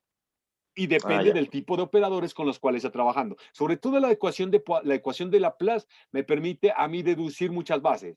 Porque recuerde que yo tengo representaciones distintas del operador laplaciano. Entonces yo puedo tener una base para el operador laplaciano en coordenadas cartesianas, yo puedo tener una base para el operador de Laplace en coordenadas cilíndricas, puedo tener una base para el operador de Laplace en coordenadas esféricas, que son los tres sistemas de coordenadas con los cuales más trabajo.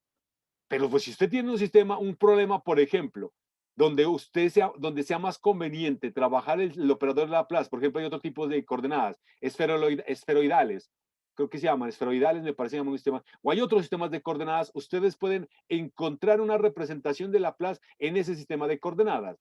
Y en ese sistema de coordenadas ustedes pueden encontrar bases también. No, hay bases, hay muchísimas. Te voy a entender, todo depende de la simetría del problema con el cual estoy trabajando. ¿Me comprende? ¿Sí me entiende? Solo que de problema hay problema, entonces lo que van a cambiar son los coeficientes de expansión. Recuerden que yo expando la función en términos de una base, pero lo que va a cambiar es el coeficiente de expansión. Entonces, dependiendo de las condiciones de frontera, las condiciones de frontera a usted le permiten especificar cuál es la forma de ese coeficiente de expansión. Si estamos entendidos para el problema que está trabajando. ¿Me comprende? ¿Sí me comprende? Les voy a plantear solamente un ejemplo muy sencillo que está por acá, que es el que vamos a resolver dentro de poco en 2 dimensiones. En 4 dimensiones, en 2 dimensiones, por ejemplo. Aquí, este problema, por ejemplo, mire este.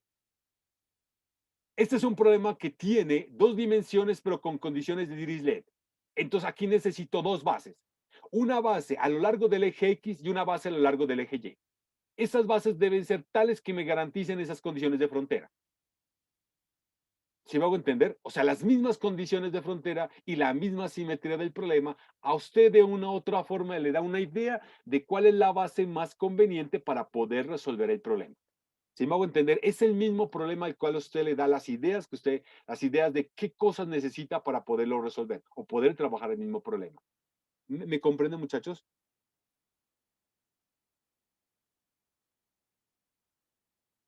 ¿Sí me comprenden? ¿Aló, me escuchan? Sí, profe. Sí, profe. Sí, preguntas hasta acá. ¿Alguien tiene alguna inquietud? ¿O da para entender hasta ahí? Sí, profe, más adelante vamos a ver ese ejemplo, ¿cierto? Ah, sí, claro, claro. No, es que aquí estamos apenas comenzando porque estamos hablando apenas de problemas unidimensionales. No, yo tengo que ver con lo que son problemas bidimensionales en coordenadas cartesianas. Si no, no se preocupen, que lo voy a hacer paso a paso para que a medida que vayamos desarrollando los problemas, ustedes ya van dándose una idea de cómo se comienzan a plantear las diferentes soluciones cuando extiendo el número de dimensiones. ¿Me comprende? Pero no, tengo que hacerlo paso a paso para que les quede más claro. ¿De acuerdo? ¿Sí me entienden, muchachos? Sí, profe, gracias. Listo, entonces continuemos. Bueno, entonces como les dije, mi idea es resolver esta ecuación diferencial. Para poder resolver la ecuación diferencial voy a proponer una expansión de la función de Green. La expansión que yo propongo es entonces en términos de senos y cosenos. Solo que ahora esa expansión tiene, miren, por favor, pónganle mucho cuidado a la expansión. Miren, la función de Green depende de 2 variables, x y x'. Las bases van a depender de la variable X. Mire la base, por favor, póngale mucho cuidado a la variable es X, ¿dónde está cargándose? Sobre la base, X y X'. Pero como yo estoy diciendo que la función depende también de la variable X', entonces para facilitarme la vida, voy a cargar el peso de esa variable X' sobre los coeficientes de expansión, aquí y acá. ¿Sí me entendieron entonces cómo es la expansión que yo hago? Sí, entonces yo defino la base en términos de la variable X y cargo el peso de la variable X' sobre el coeficiente de expansión. ¿Me entendieron, muchachos? ¿Sí me comprenden? Sí, profe. ¿Por qué lo hago así? Porque en principio lo que estaría cambiando es X. Y si ustedes se dan cuenta, yo lo que he definido, un X' dentro del rango, lo mantengo fijo, no lo voy a cambiar. Por eso entonces que yo asumo que este hecho de que yo cargue la variable X' sobre los coeficientes de expansión me da a entender que eso terminaría siendo una constante que en principio dependería de X'. Solo que ese X' es lo que no lo estoy cambiando, lo estoy manteniendo en un solo punto. Y siempre voy a correr simplemente es la variable X que va a estar comprendida entre X igual a 0 hasta X igual a. ¿Me entendieron, muchachos, eso? Esa parte sí quiero saber si está entendida. ¿Está claro, muchachos? O sea, profe, ahí queda en función de X', ya que para esas, como vamos a encontrar esos coeficientes, para determinar esos coeficientes aplicamos esas condiciones de frontera. Exactamente, ajá. Hay un punto fijo, ¿cierto? Sí, el punto X' es un punto dentro del rango, pero mantiene fijo. Eso no lo voy a cambiar. Lo que va a cambiar es la variable X, porque la variable X está comprendida siempre como ser una variable continua entre el rango X igual a 0 y X igual a. Pero X' es un punto en ese rango, pero se mantiene fijo. Yo no lo voy a cambiar para nada en el análisis. ¿Me entiende? Por eso es que lo cargo sobre los coeficientes de expansión. ¿Sí? ¿Sí me comprendió?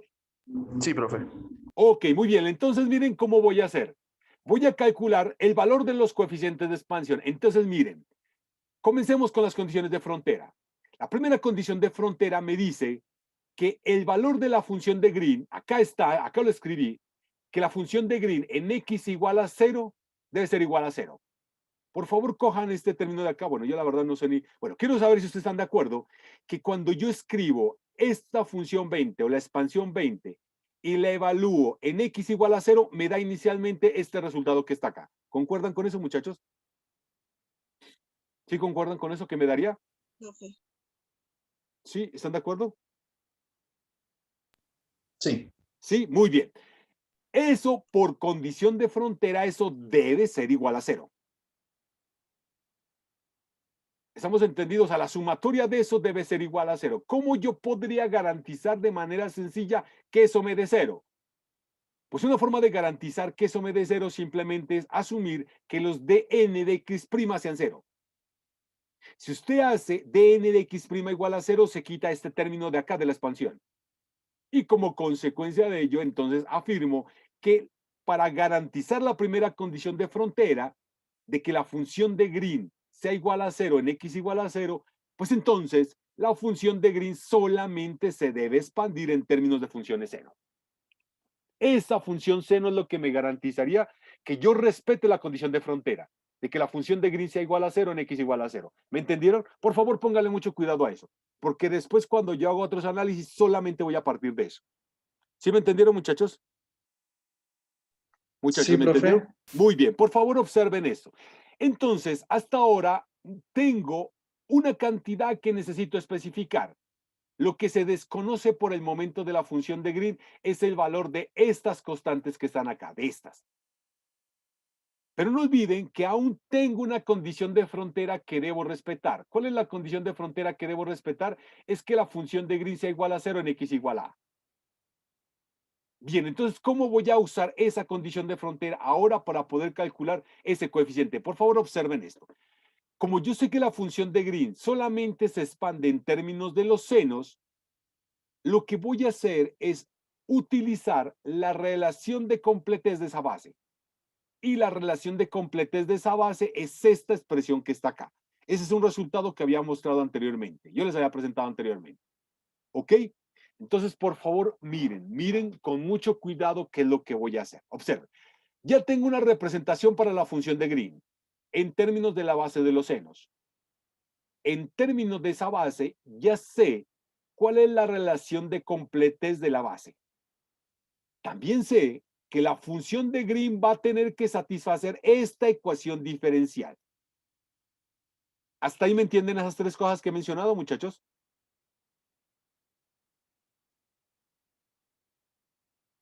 ¿Sí me entendieron esas tres cosas? Sí, profe. Muy bien. Sí. ¿Qué es lo que voy a hacer? Pues simplemente lo que voy a sustituir es esta representación de la función de Green, esta representación de las deltas de Dirac en términos de la base, en esta ecuación diferencial. Entonces, si ustedes calculan la segunda derivada de la función de Green, ¿qué es lo que estaría calculando aquí? Sería la segunda derivada de esa expansión. ¿Sí estamos entendidos? Cuando ustedes calculan la segunda derivada, recuerden que esa derivada entra dentro de la sumatoria. Los coeficientes de expansión no dependen de x, depende de x', de tal manera que la segunda derivada entonces termina actuando solamente sobre los elementos de la base, o sea, solamente sobre los senos. Por favor, quiero que me digan si es cierto que cuando calculo esa segunda derivada, el resultado de esa segunda derivada me va a dar lo siguiente, menos la sumatoria, este término que está acá, por todo esto que está aquí. A ver si quieren hagan un cálculo ahí en su hoja, en una hojita por ahí, quiero que me demuestren eso. ¿Será cierto o no será cierto eso? ¿Concuerdan? Sí, profe. Muy bien. ¿Todos están de acuerdo con eso, muchachos? ¿El resultado está claro para ustedes? Sí, profe. Sí. Muy bien. Por favor, observen esto. Entonces, lo que tengo aquí, esto que tengo acá, Dios mío, esto que tengo acá es el resultado de calcular la segunda derivada de la función de Green. Pero, de acuerdo a la ecuación diferencial, esto debe ser igual a delta de x menos x', que es lo que estaría colocando acá. Esto. Ahora, si ustedes utilizan la representación de ese delta de Dirac en términos de la base de los senos, como lo tengo acá arriba, esto les daría esta cantidad que está acá. Si estamos entendidos, entonces, en pocas palabras, lo que tienen es lo siguiente, que este cuadro que está aquí, que está dado por esta ecuación de aquí, tiene que ser igual a esto que está acá. Ahora sí, por favor, quiero que me digan si esa igualdad necesariamente se escribe o se puede escribir de esta forma. Quiero que miren ahora esta ecuación. ¿Será cierto que yo puedo escribir esa igualdad como esto que está ahí? ¿Concuerda, muchachos? Sí, profe. Muy bien. Ahora sí, por favor, miren. Acá lo que estoy diciendo es lo siguiente. La sumatoria de este término que está entre corchetes multiplicado por esta expresión que está acá, que son los elementos de la base, es igual a 0. Cuando yo digo que eso que está ahí es igual a 0, entonces voy a tener que usar las propiedades o la característica de la base. ¿Qué es lo que caracteriza una base? Es que cada uno de los elementos de la base son linealmente independientes. ¿Qué significa que sean linealmente independientes? Para cada valor de n, por ejemplo, para n igual a 1, seno de pi sobre ax es linealmente independiente de seno de 2pi ax, cuando n es igual a 2. O independiente de seno de 3pi ax. O sea, cada uno de esos elementos de la base es linealmente independiente. ¿Sí?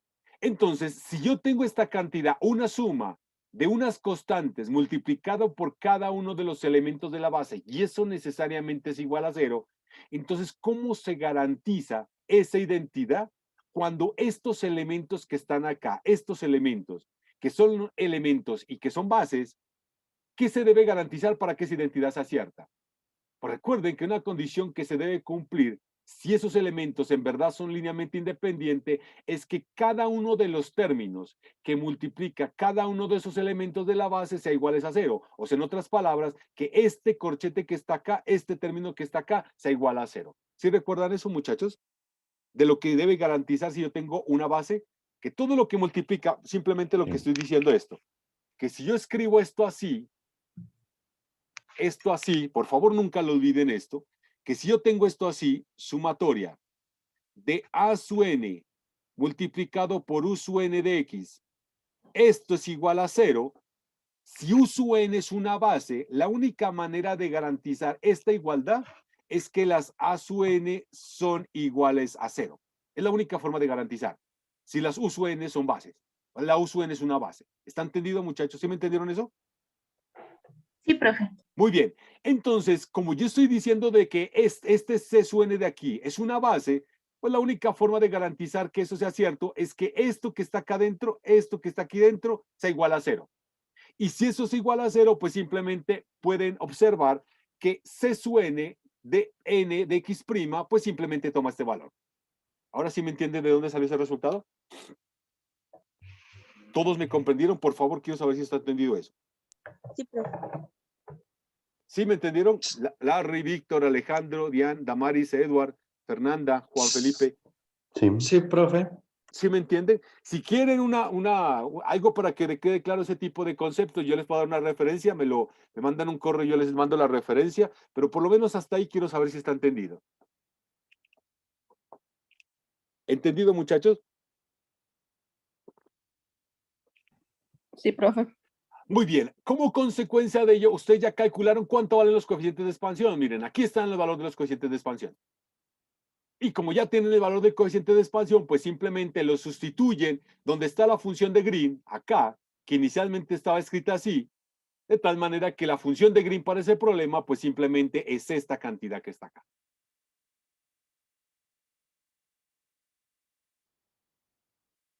Hasta ahí, muchachos, ¿me entendieron?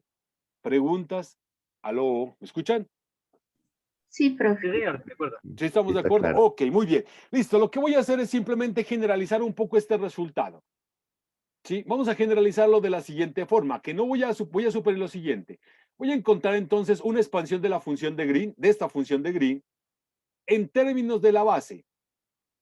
Recuerden que la función de Green satisface la condición de que en x igual a 0, la función de Green vale 0, y en x igual a la función de Green vale 0 también.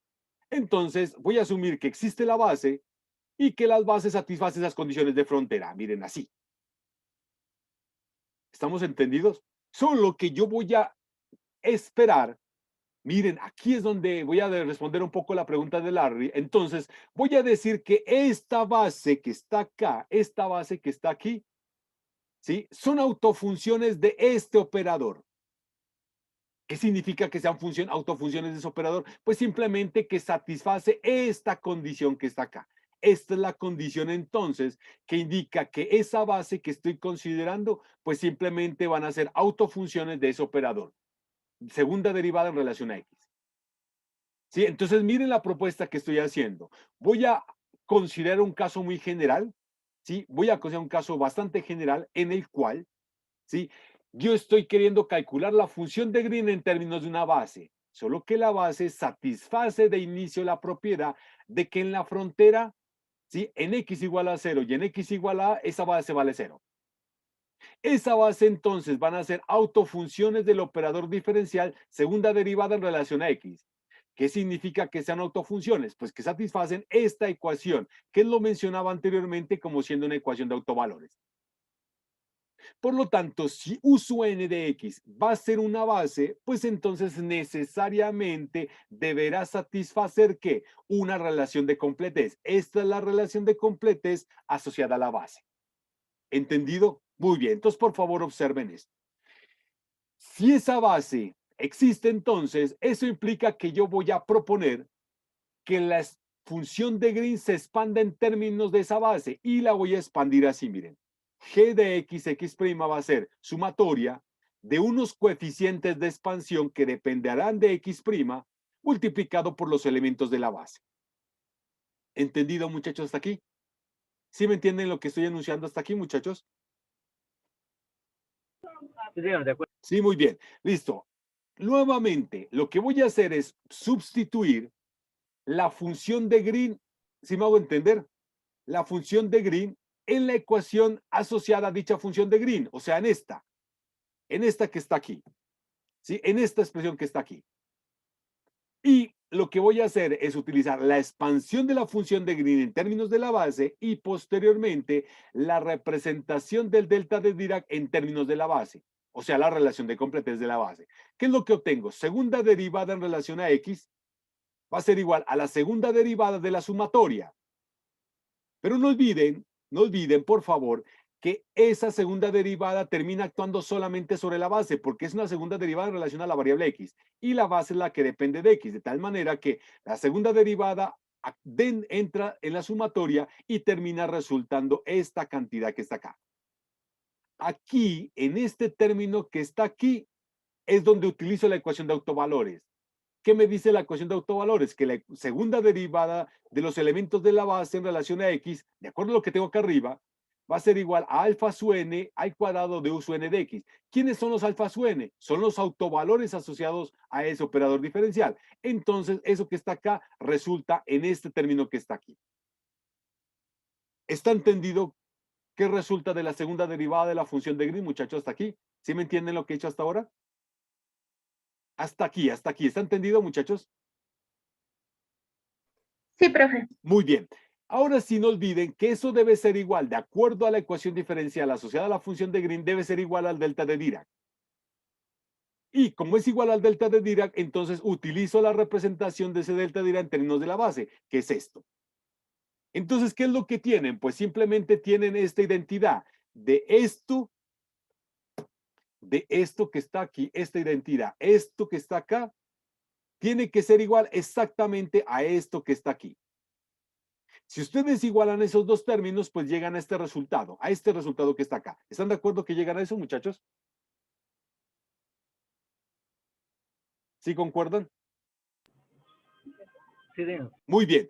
Nuevamente, utilizo este argumento que les daba acá arriba, este argumento que les di aquí, este que estaba acá. Este argumento lo voy a usar.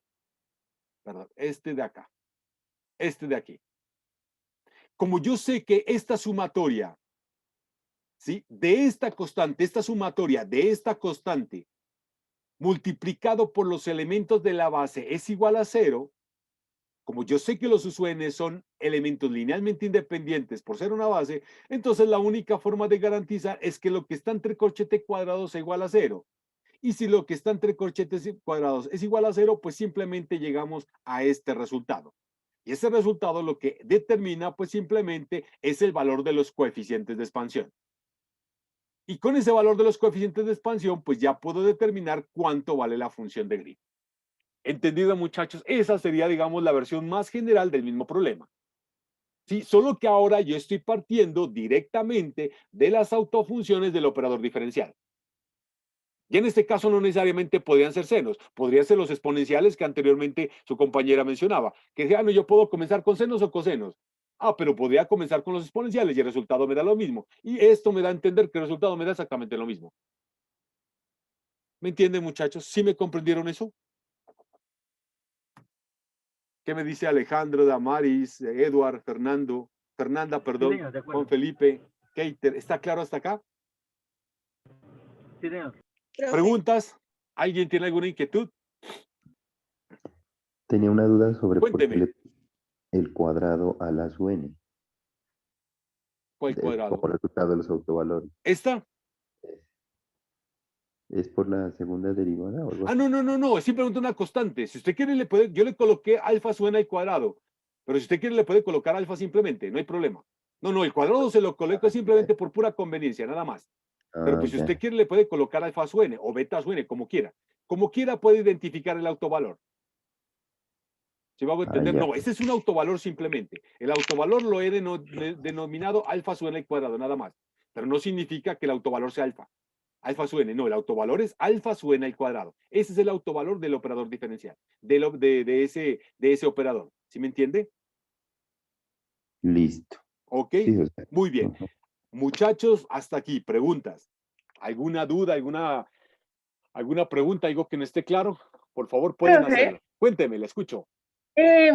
Ahí, o sea, ahí es para cuando hay, o sea, autovalores. Todas las funciones que son bases tienen autovalores. Las ¿Sí? bases son ¿Autovalores? autofunciones, como lo mencionaba Larry, las bases son autofunciones de operadores. O sea, ¿Sí me siempre, entiende? siempre, Esa o es sea, la no. ventaja. O sea, usted utiliza Claro. las bases como siendo autofunciones de operadores diferenciales. Si me hago entender, de una serie de operadores. Esas son las bases. Ahora cuando miremos, tal vez aquí no haya estado muy claro, pero cuando miremos ecuación de Laplace va a darse cuenta. ¿Cuántas bases me van a aparecer? Van a aparecer varias bases. Porque las bases, como se dan cuenta, van a aparecer por los operadores diferenciales con los cuales estoy trabajando. Y eso que aquí estoy trabajando apenas con un operador diferencial muy particular, que puede ser el operador laplaciano o el operador segunda derivada. ¿Sí me hago entender? Pero yo puedo tener un operador, por ejemplo, que puede ser el operador laplaciano más una constante. Ese es otro operador.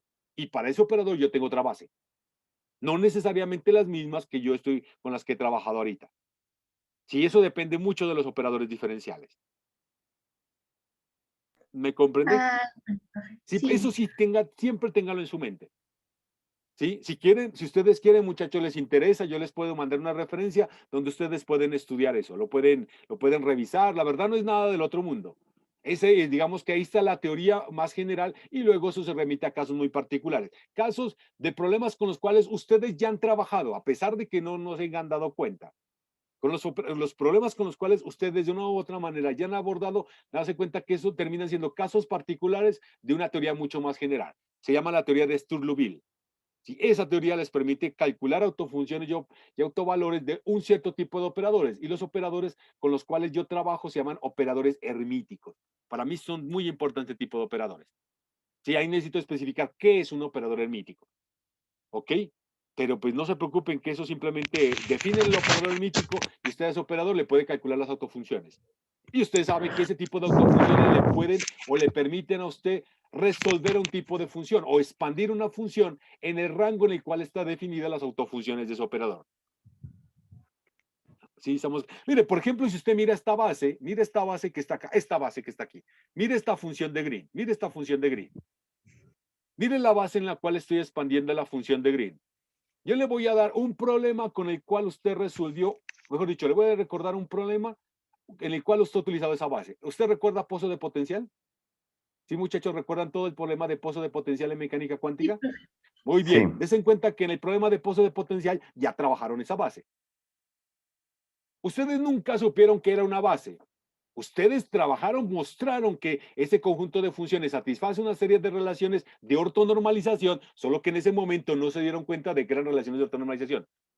También no se preocuparon de que habían relaciones de completez. Pero ¿recuerdan qué ecuación diferencial les permitió llegar a esa base? A pesar de que ustedes en ese momento no la pensaron. ¿Se acuerdan qué ecuación diferencial? ¿De Schrödinger? ¿No? Exactamente. Es la ecuación de Schrödinger. ¿Sí? Ustedes a el operador a su diferencial correspondiente a esa ecuación de Schrödinger, si me hago entender, ustedes determinaron una base. ¿Se acuerdan que la ecuación de Schrödinger ustedes la escriben así? En el caso de estados estacionarios, ¿se acuerdan que ustedes tienen esta versión de la ecuación de Schrödinger? Ahora se las voy a colocar aquí, yo creo que esto les va a despertar más el interés. ¿Se acuerdan quién viene a representar eso? El operador hamiltoniano. Muy bien, el operador hamiltoniano. Esto que está acá. Función de onda. Muy bien, la función de onda. ¿Cómo se llama esta ecuación? Ahí está una ecuación ya. Exactamente, esa es la ecuación de Schrödinger independiente del tiempo. Y si ustedes miran esa ecuación de Schrödinger independiente del tiempo, es una ecuación de autovalores. Cuando ustedes resolvieron el problema del pozo del potencial, lo que hicieron fue simplemente resolver esa ecuación de autovalores. Recuerden que el problema, ¿cómo es el hamiltoniano en el caso unidimensional? ¿Se acuerdan? ¿Cómo es el operador hamiltoniano en el caso de un problema dimensional? Se escribe así: menos h cuadrado sobre 2m segunda derivada en relación a x, ¿sí o no? Más el potencial. ¿Todos recuerdan que esa es la versión del operador hamiltoniano en una dimensión? Sí, profe. Muy bien. Si ustedes trabajan una partícula confinada en un pozo de potencial, ¿cuánto es que valía el potencial dentro de ese pozo? ¿Se acuerdan?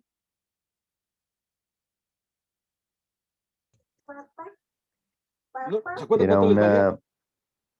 O sea, Usted ese dice, no, tiene potencial una partícula, tiene este pozo de potencial. A ver si, bueno, aquí voy a hacer una raya aquí, ¿a qué puedo hacer rayas acá? Bueno, qué pena que me salga del tema, pero es bueno que usted lo haya mencionado. El pozo de potencial era una cosa así, una cosa así, y una cosa así. Bueno, era una cosa. Como una ¿Se acuerdan delta que de Dirac. No, ¿se acuerdan? El pozo de potencial era eso, ¿cierto? Ah, sí. Y la partícula estaba confinada aquí. ¿Cuánto Ah, vale ya. el potencial aquí en esta pared de acá? En la pared izquierda. ¿Se acuerdan cuánto vale el potencial ahí?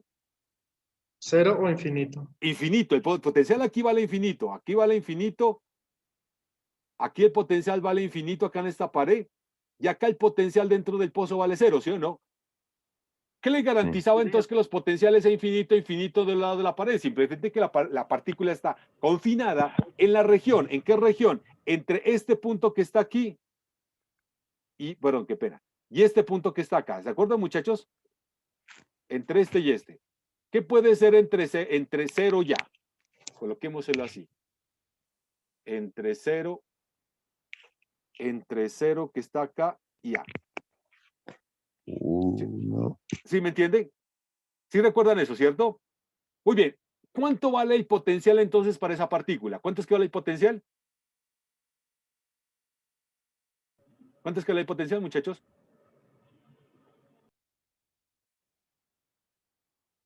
Pues 0, ¿no? Recuerden que yo les estoy diciendo que la partícula está confinada en una región y el potencial dentro de esa región vale 0. O sea que ese término se me va. ¿Sí se dan cuenta que ese término se me va? Sí, profe.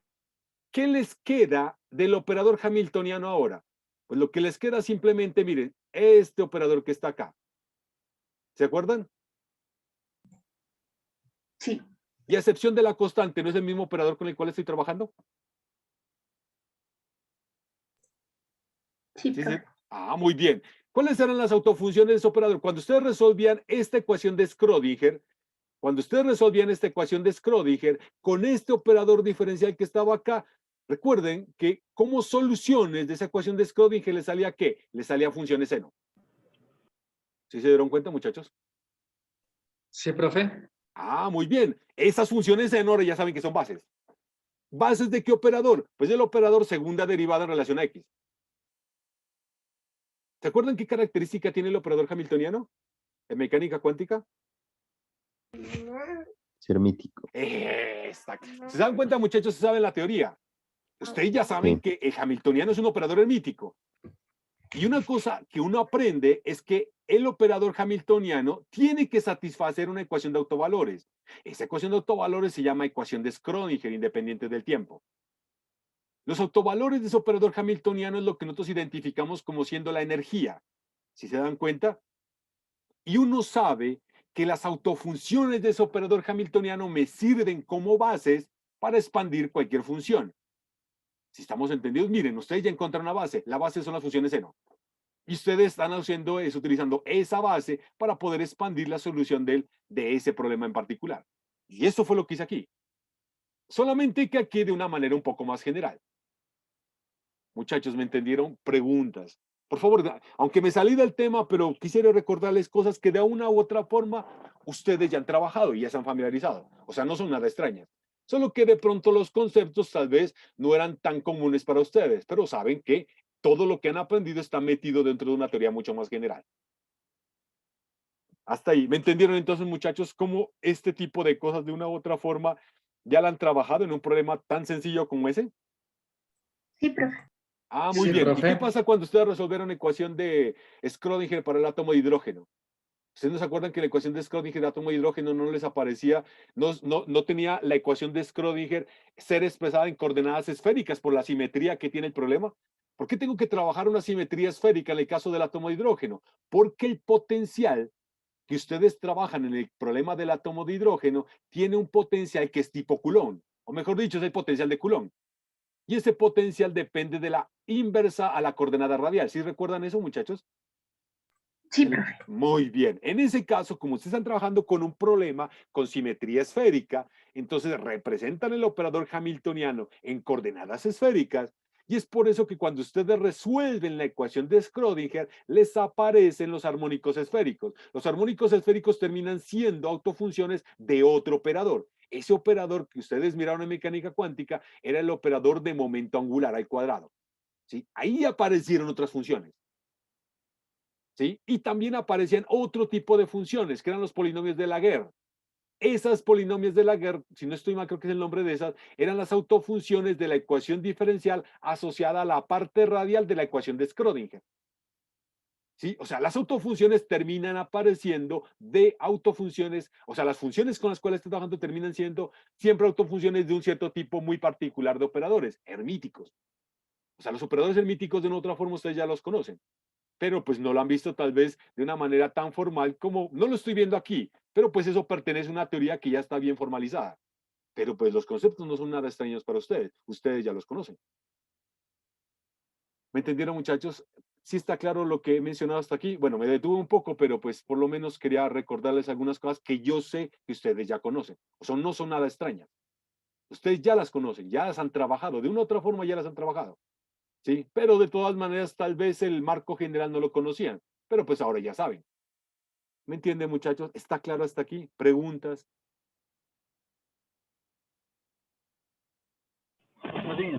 ¿No?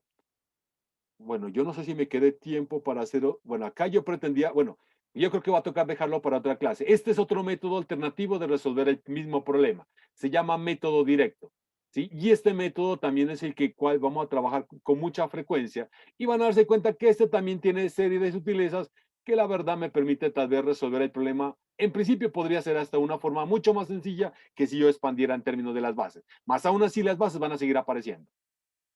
Bueno, muchachos, hasta aquí. ¿Preguntas, inquietudes, algo que no haya quedado claro? ¿Sí? ¿Dio para entender?